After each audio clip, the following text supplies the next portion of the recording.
ఈరోజు చేపల పులుసు పెడుతున్నాను. ఈ చేప పేరు బంగారు తీగ అంటారు.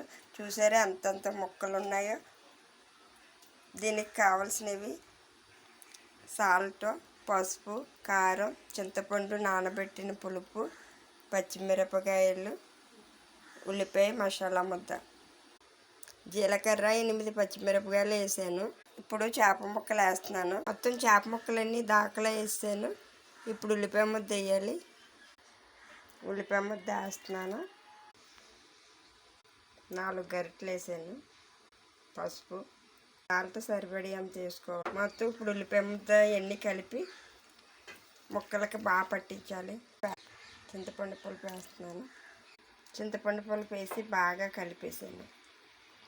ఇప్పుడు ఆయిల్ వేసి గ్యాస్ పైన పెట్టాను. చాలా సులువు ఈ పులుసు పెట్టడం. సరే, కూర ఉడికిపోతుంది. మొత్తం అన్నీ కలిపి పెట్టేశాను.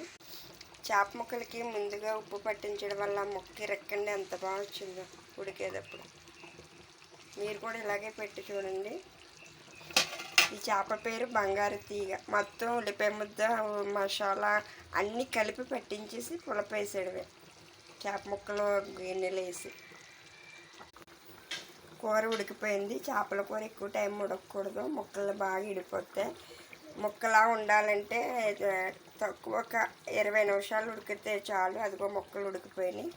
మనం మొత్తం అన్నీ కలిపి పెట్టేసాం కదా. చాలా సులువు చేపల కూర అయితే. ఒక 20 నిమిషాల్లో అయిపోద్ది. మీరు కూడా ఇలాగే వండి చూడండి. చేపల పులుసు రెడీ. దీని పేరు బంగారు తీగ.